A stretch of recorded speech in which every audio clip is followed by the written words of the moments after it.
Devin Mockobee is less than 1,200 yards away from becoming Purdue's all-time leading rusher. Will he be able to do it?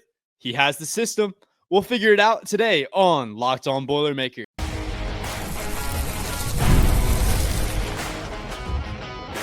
You are Locked On Boilermakers, your daily podcast on the Purdue Boilermakers, part of the Locked On Podcast Network, your team every day. Hello and welcome into Locked On Boilermakers on the Locked On Podcast Network, where it's your team every day. I'm your host, Nick Arvin. I write about Purdue for 24/7 Sports, and today we have a jam-packed episode for you. Today's episode is brought to you by Monarch Money. Take control of your finances with Monarch Money and use code LOCKEDONCollege for 50% off your first year. So today we have a big episode coming for you, and part of that is Devin Mockobee. He's in for a big year. And we're going to talk about it. So under 1,200 yards, exactly 1,170 yards away from becoming Purdue's all-time leading rusher, surpassing Mike Alstott, the six-time Pro Bowler, one of the best fullbacks of all time. That's big company to be a part of. That's a big accomplishment and something that is very deserving for Mockobee and for Purdue fans out there. So one thing that needs to be talked about when you talk about Devin Mockobee is the loyalty to this program. And to Purdue. So following Ryan Walters' departure, a lot of people left the program. It wasn't just Ryan Brown. It was everybody. But Mockobee stayed. Mockobee stayed, and Mockobee waited, and he saw Barry Odom get tired. And obviously everyone wants to play for Barry Odom. So he's there. He's the perfect addition to start out Barry Odom's first year as a head coach, the perfect building piece for that. But it all comes down to the loyalty he has to the program. He's in the position he's in now. He's just under 1,200 yards away from being that record holder because of his loyalty, because he stayed, because he wanted to be a part of this program, because he's been such a staple of this program, and he's been the face of the program. As long as he's been here, he redshirts his freshman year. He jumps right into it under Jeff Brom and Jeff Brom's last year at Purdue, and he has a lot of success, almost surmounting 1,000 yards on the year. That's a big year for a freshman, and obviously those numbers have decreased under Ryan Walters, but the talent is still there. He has the talent. He's able to be successful. He should be successful under Barry Odom's system. He has all the possibilities in the world to achieve this record this year, to hit that standpoint, to hit that number that he's going for. But it's up to him. And I think that he's going to be able to do it. I think that he has the mentality to be able to do it. But that is a big number. And as Purdue fans, we should be excited for him. We should be excited for him to hit that number, to chase that number, and to really just try to be successful with this thing. So when we talk about Devin Mockobee, when we talk about college football the way it is now, a lot of it comes down to NIL. And that's something that Mockobee has been a stand-up man about. He hasn't been the type of guy to chase NIL. He hasn't been the type of guy to chase these cars, to chase these brand deals. He stayed at Purdue where maybe the NIL money won't be as good, but he has the talent to play anywhere else, and he's stuck at Purdue. He's from Boonville, Indiana. His dad, very prevalent over in Boonville with some of the youth football stuff over there. And Mockobee, Devin, has really given back to his dad's mission, to all that down in Boonville, all the NIL money he's gotten. I'm sure that he's very intelligent with his money, but he has given some of that back to his community, to his people. And that really just speaks to the character of a Devin Mockobee. We talk so much about his accomplishments on the field, what he's doing on the field, but what he does off the field should be just as recognized for a guy like him. He's just a few credit hours away from earning a chemical engineering degree from Purdue, one of the most esteemed, if not the most esteemed engineering school on earth. And that's a huge accomplishment for him. He's less than 1,200 yards away from being Purdue's all-time leading rusher. He's going to come out of college with a chemical engineering degree. Maybe he's not going to be a first or second round draft pick in the NFL draft, but he has the talent. Like, he's a serious running back. He's intelligent as can be. He's physical. He can hit holes. He's shifty. He can do anything that you ask him to do on the field. And that's why he's in the position that he's in, to try to break this record. He's stuck it out. He stuck it out through Jeff Brom, who was a great head coach, but left for Louisville. He stuck it out through Ryan Walters, who not as great of a head coach. And he sticks it out through Barry Odom, who many people expect to be a great head coach. And the system meshes perfectly with who Mockobee is, what he's trying to do, and what he thinks he can achieve at Purdue. And it's such a good hiring for all parties involved when you think about Mockobee, where he was last year and where he wants to be this year. It makes too much sense to add Barry Odom, a guy, we'll talk about his system and what he's trying to do a little bit later in the show, but a guy that's been very intelligent with how he programs his running game, with how he positions his running back to make these achievements, to do great things in the offense, and to lead to success. That's something that we've seen from Barry Odom. That's something that Mockobee prides himself in being, a team player, a running back who wants to be here, who wants to succeed, who wants to win games. And we see that. We see it's a perfect fit. And all that's left to do is to show that on the field. We see what Devin Mockobee has done. We know who he is as a person. But Mockobee needs help. We saw last year a dysfunctional offensive line. We saw at quarterback maybe not the consistency or the production that we wanted to see. We saw at head coach, there definitely wasn't the consistency that we wanted to see. So moving forward, what does that mean for Mockobee in this new system? Does this new system under Barry Odom, do these new players around him give him a better opportunity to reach this record that he's chasing, to win games, which is his number one priority? I'm sure if you ask Mockobee if he cares more about breaking this record or winning games, you know what the answer to that's going to be. But that speaks to his character. That speaks to who he is as a person. And that speaks to what he wants to do here at Purdue. If he didn't want to be here, he would have left. He would have left after last year like everyone else did. But he stayed. And that speaks to who Mockobee is as a person. That speaks to his character. That speaks to what he wants to do. And it shows that he's going to be a legendary running back when you look back at Purdue running backs of the past.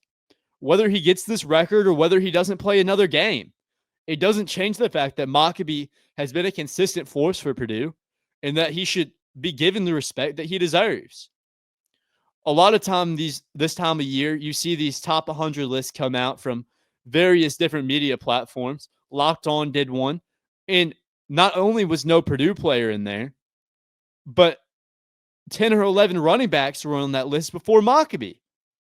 And that's a shame. He's the most underrated running back in the country. He doesn't get the respect he deserves from his peers, from other teams. He doesn't get the respect from the media. And it's a shame. He's one of the best running backs in the country. He's carried Purdue on its back through the past couple of years. I mean, we've seen it. He's been the main source of offense. He breaks open runs. He can go for 3 or 4 yards and wear out a defensive front. He can do anything that you could ask out of a running back. He can catch passes in the backfield. He can make plays. So why aren't people talking about Devin Mockobee? This is a big storyline going into this year. This is one of the biggest storylines going into this year. I mean, we don't expect Purdue to be amazing. I expect them to be competitive and to play hard-nosed football. I expect them to be much better than they were last year. But I think that we need to start looking at Devin Mockobee. We need to start looking at what he brings to this team. We need to start looking at who he is as a player, who he is as a person, because that's what Purdue's going to benefit the most from this year. Odom and Mockobee are the perfect pairing for a first-year head coach for a senior running back. That's the perfect fit you want, and I'm sure Barry Odom examined that whenever he thought about taking the Purdue job. Mockobee is the perfect player to base your offense off of, and we're going to see that this year. So you can say, hey, 1,200 yards, that's a lot for a running back. I mean, it is, but if you factor in the fact that Purdue will likely get a bowl game this year, that's 13 games, and that's, 90 yards a game? That's achievable. That's achievable for a guy like Mockobee. That's achievable when you factor in the fact that Purdue plays some lower-end Big Ten teams in terms of run stopping, and USC, that big Week 3 matchup we've talked about, in Northwestern and Washington. Those teams weren't good stopping the run last year. You face those three teams, and then you got Ball State week 1. You got Southern Illinois week 2. You can't tell me that Mockobee is not going to go for over 100 yards in one of those games? He's not going to average out 90 yards a game throughout the season? I mean, you can say what you want, but I don't think it's out of the ordinary for people to believe that Mockobee's in for a really big year. He's in for a big season. He needs to be respected, and he needs a competent O-line, which he didn't have last year. He needs a competent quarterback play, and he needs to be able to have the plays called for him to find success. He has all the talent, but his team, his teammates, and the coaches need to help him out and to help him achieve the goal that he needs to hit. A lot of that does come down to offensive line play. They were dysfunctional last year. We'll talk about that in this next segment, right after this quick ad break. Ever wish managing your money felt easier? With Monarch Money, it can. Whether you're growing your savings or planning a big purchase, Monarch puts you in the driver's seat. It's like having your own personal CFO, giving you full visibility and control over your finances. Monarch Money is more than just a budgeting app. It's a complete financial command center. You can track all of your accounts, investments, and spending in one place. So in addition to managing your money, you're also building wealth. Before using Monarch Money, I had no idea how much I was paying in subscriptions. After using Monarch Money, I was able to nip those in the bud and limit the amount I was paying in unused subscriptions. Take control of your finances with Monarch Money. Use code LOCKEDONCollege at monarchmoney.com for 50% off your first year. That's monarchmoney.com. Code LOCKEDONCollege for half off your first year. Our last segment, we talked about Devin Mockobee, and we should. His talent needs to go noticed. He's on the Doak Walker watch list for a reason. He's going to be one of the premier backs in college football, but he needs a competent O-line to run behind, something he didn't have last year, something he didn't have the year before. He needs that stability at offensive line if he's going to be able to generate at the level that many around Purdue expect, many around Purdue would like to see. And that O-line needs to be cohesive. We've seen in the past guys that have been brought in, talented tackles out of high school in those transfer portal, but we haven't seen some cohesion at that offensive line position to make it a successful O-line group. We've seen talent, and that's fine. It's good to have talent on the offensive line, but if you can't find a unit that's going to stay on the field, that's going to be productive, there's no point having them out there. For Purdue, we've seen that. We've seen talent at the offensive line. But last year, we have 14 different guys on the offensive line. That's not a recipe to winning football games. When you can't put a consistent unit on the field that's played together, that's been a team together, you shouldn't expect to win because you're not going to. Last year, we saw that. We saw Mockobee's production dip. We saw all the different linemen that Walters drug out there last year. But Barry Odom has made that a focus. He's made it a focus to repair that offensive line, to make changes on that offensive line. And so far in the transfer portal, we've seen that. We've seen 9 different transfers out of a 50-plus player transfer portal class that Barry Odom has brought in this year. Absolute reload of the roster. But these 9 different guys, they all fill in, and there's some real talent that Odom brought in. Obviously, you lose DJ Winfield, who's in a whole battle of himself fighting for eligibility right now. He transfers over to USC. You only return one starter. You return Joey Tenona, and that's fine. Like, he's good. He's shown out so far in summer practices. He's been productive. He's going to be a piece of that offensive line. He's going to return, and he should show solid production, and that's fine. It's fine to have those type of guys. It's fine to have a guy like that. Obviously, maybe not going to be a top offensive lineman in the Big Ten, but he knows the system. He knows Purdue, and they're welcome to have him back. He's going to be solid on that offensive line. But Barry Odom also brings in a couple guys from UNLV and Hank Purvis, Jalen St. John, and also Mason Vicardi. Those are talented guys, talented players that are going to be cohesive on the offensive line, that know Barry Odom's system, that knows what he expects from his offensive line. They're big guys that are agile, able to pass block, able to make it happen in the rushing game, and that's good. You also bring in a guy from Indiana State in Jude McCoskey, solid offensive tackle. Don't know if he'll start yet, but we'll see. We haven't really gotten an offensive line throughout training camp that has really stood out and been, hey, this is our starting five. That hasn't happened yet, but it needs to start happening soon. You have Ball State. You have Southern Illinois in week 2. You have USC in week 3. By week 3 in USC, you need to have a starting offensive line that has played together, that has gelled together, and that's going to be successful in going into Big Ten play. And having a solid offensive line is such an important factor of being successful in the Big Ten. You see all these edge rushers that can rip through pass protection, that can get in the backfield, these big defensive tackles that can run stop. You have to have a solid offensive line to produce in the Big Ten. You have to have a solid offensive line if you want your star running back, Devin Mockobee, to perform this year. It all gels together. It's part of Barry Odom's plan. It's part of what he wants to do as a head coach. That's what he's been all about. You have to win the trenches. You have to be big on the line. You have to be good on the line. That's all it comes down to. You're playing competitive football. You need to have a competitive offensive line. They bring in the guys, but we'll have to see if they gel well together. If they do, they do. If they don't, well, we may be in for what we were in last year. We saw it. The inconsistencies in the offensive line, they plagued Purdue all of last year. There wasn't any pass protection for Hudson Card. There wasn't any pass protection for Ryan Brown. There wasn't any run protection for Devin Mockobee, and we see production dip on all categories for all those guys. It's a shame. Last year, primarily, there were problems on every position group on the field, and that all stems from bad head coaching. That's just what it comes down to.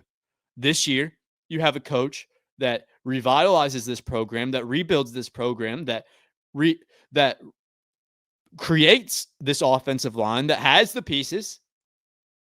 But everything I've seen from Barry Odom, you can say, hey, like I said earlier, you have to have a cohesive O-line group. It's not just about the talent. It's about how well these guys play together. And that's true. But I see Barry Odom. I see him on the field. I see him playing reps. I see him being a player's coach. And that gives me the hope that this offensive line group is going to be good this year, that they have the talent, that there are the pieces, that there are the players. This offensive line is going to be good this year. They're rebuilt. They got they have power conference talent. They have Auburn guys. They have obviously UNLV, Mountain West guys, but that was a very solid offensive line last year and not one that you should turn your heads at. That was a good offensive line last year, and that's what propelled UNLV to success in the Mountain West. We've seen Barry Odom find success from this system, from having a strong offensive line. And obviously you can say what you want about, hey, that's in the Mountain West. You can't build a Big Ten offensive line that's going to compete against some of these defensive fronts. But who's to say that? We haven't seen him do it yet. We haven't seen him try it yet. We've seen everything that we need to see in the transfer portal. We've seen him rebuild the roster. So why are we acting like just because Barry Odom was able to build a good offensive line in the Mountain West, that success isn't going to transfer over to the Big Ten just because it's a harder conference? I mean, we saw Barry Odom in the SEC. We saw him build a strong offensive line at Missouri in the SEC. We saw him do it before. So who's to say he can't do it again? Devin Mockobee is in for a big year this year. We talked about it in our last segment. We'll talk about it all day today. We'll probably talk about it all year. The Devin Mockobee hype is real. He finally has an offensive line that looks like it's gelled together. We don't know who's going to be starting, but it looks like it's gelled so far throughout training camp, throughout the offseason. He's going to have his choice of dual threat quarterback to make plays happen in the play action. We'll talk about the system that Barry Odom's trying to run in our next segment. But he has all the pieces around him to be successful. You can say, hey, the production's dipped year after year after year.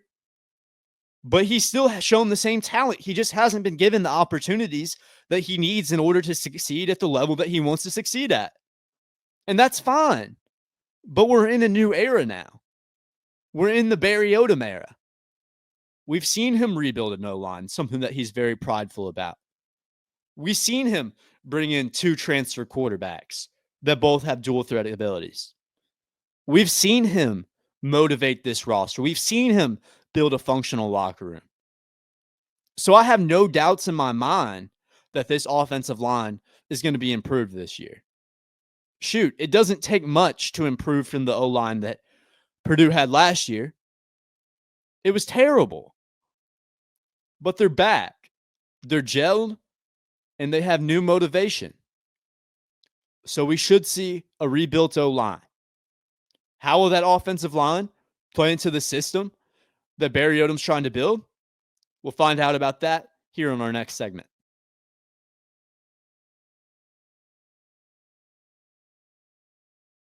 We talked in our previous segment just about that offensive line, how they need to be improved, and how they need to make way for Devin Mockobee to run the ball and find success. And we'll talk more about that in this segment, but specifically about Barry Odom.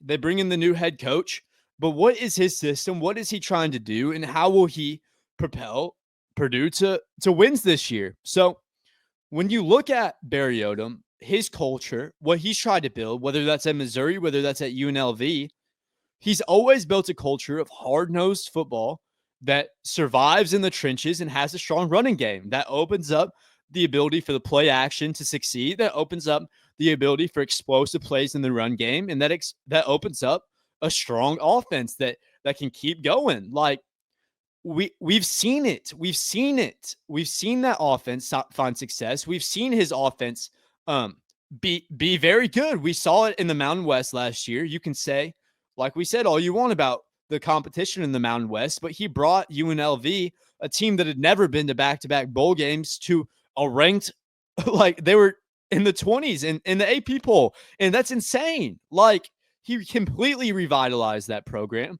Purdue is a program that has a history of historic success. They have history with guys like Drew Brees, Mike Allstott, the all-time leading rusher. Like they have a history. It's not like UNLV where that program has been a basketball program.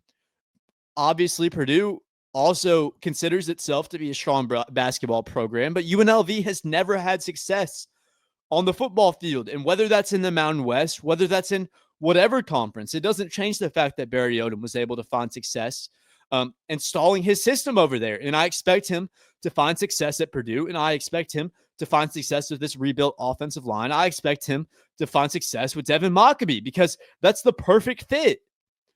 If you want to build a program on a guy that's going to run the ball and that's going to be a hard-nosed runner, Devin Mockobee is your guy. And you have to figure that when Barry Odom finds that job, when Barry Odom takes the Purdue job, that Mockobee has to be a part of the reason why he took that job. I mean, he took Devin Mockobee to Big Ten Media Days for a reason. He knows the talent. He knows the character of that man. He knows the character. He knows the playability of what Mockobee will be, what he presents for Purdue on the field this year. It's perfect. Odom and Mockobee are going to win games this year. People just don't realize it yet.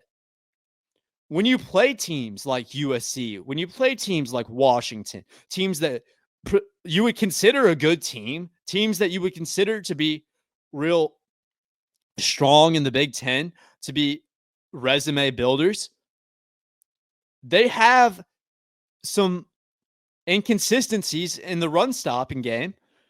They have some holes in their defensive front, and that's something that Purdue will be able to exploit. Maybe Purdue won't have the talent of some of these big spinners in the Big Ten, but they don't need it. With Barry Odom, when you're able to get that play action clicking, when you're able to get these big runs down the field, whenever you're able to wear out these defensive fronts, if you don't have an amazing run-stopping defense, Barry Odom's going to run over you. His team's going to run through you, and that train's going to keep on pumping down to Ross-Ade Stadium. They have a system where they can win games. Barry Odom has instilled a system throughout summer practice, throughout training camp. He's gotten the guys very intentionally, I may add, in the transfer portal to build a team, to build a system, to make a productive team that's going to win games. And going back to the transfer portal, we saw Barry Odom brings in a flock of guys, but they were all very intentional, all very practical, all very good additions to this team to build what he wants to do, to be what he wants to be. We see Ryan Walters. He brought in some decent recruits throughout the transfer portal. Obviously, not as good as what Odom has done so far in West Lafayette. But when you see them on the field, it looks like there's no intentionality between the guys that he's bringing in. There's no articulate thought process behind why you're bringing these guys in. It's like you're just bringing these guys in because they're high recruits out of high school, because they have the physical attributes. How are you going to plug them into what you want to do as a coach? How are you going to game plan for these guys? You can have all the talent you want. Every Big Ten program has talent on the field. But how are you going to put those guys in a system to succeed under your leadership, under your coaching staff, under what you want to do as a coach, and under the playbook that you select? You run these plays. You run plays to fit the players. And it felt like under Ryan Walters, you're bringing in players to try to make things happen on the field without giving them any real guidance. Barry Odom has been very smart about who he's brought in. He's been very smart about bringing in guys that fit his system, that fit what he wants to do. And he's been able to place these guys in a system where he's been able to base the guys around the system, not base the system around the guys. And that's something that we saw with Ryan Walters. That works if you have the right players, if you have the right coaching staff. I'm not saying that you can't base a system around the players. But Ryan Walters didn't have a good system. He wasn't a good head coach. He wasn't a good head coach in the Big Ten. He didn't have a good system, and it showed with 1-11. 1-11 is a stain on your track record. When you do that in the Big Ten in your second year at Purdue, that's a stain on the track record. I don't expect Barry Odom to do that. We've seen the lowest you can go. That is the floor. You can say, hey, we have big expectations for Barry Odom. I don't expect him to surpass those expectations. And that's fine. You can say that all you want. But he's not going to go 1-11. I can promise you right now, he's not going 1-11. It's not happening. Barry Odom may not take this team to a Big Ten championship. He may not take this team to the college football playoffs.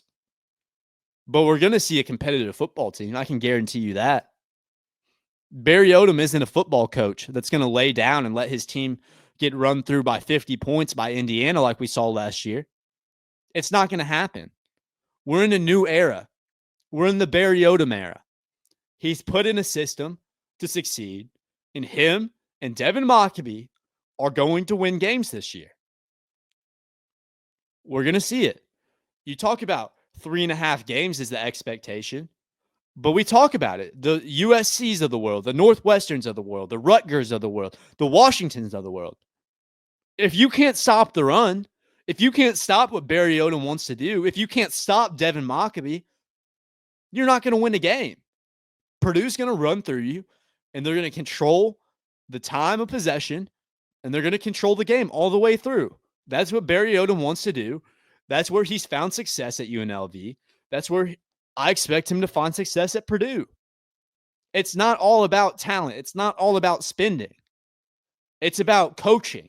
It's about coaching a system, coaching a playbook, coaching players in order to do what you want them to do to win a game. There's a reason games are played on the field. You can say Purdue's not going to win all you want, but Barry Odom gets paid a lot of money to draw up plays to win games. And he's getting paid a lot of money to recruit players that fit in those plays to win games. Maybe Purdue doesn't spend the money Penn State, Ohio State, and Michigan does, and I don't expect them to be able to compete with the level of those teams. That's not what I'm saying. What I'm saying is Barry Odom has instilled the perfect roster, the perfect system, and the perfect team in order to win games this year. Devin Mockobee is going to be the front runner for that. Lots of wins are going to be on the back of Devin Mockobee's shoulders, and that's just how it is. He's the guy at Purdue. Will he break that record? It's to be seen. But Odom has given him an opportunity to achieve that record. Barry Odom has given Mockobee an opportunity to win games for Purdue this year. Barry Odom has given Devin Mockobee the opportunity to be his bell cow, and I expect Mockobee to show out for him. 1,200 yards is a lot of yards to hit. You got 13 games. Maybe.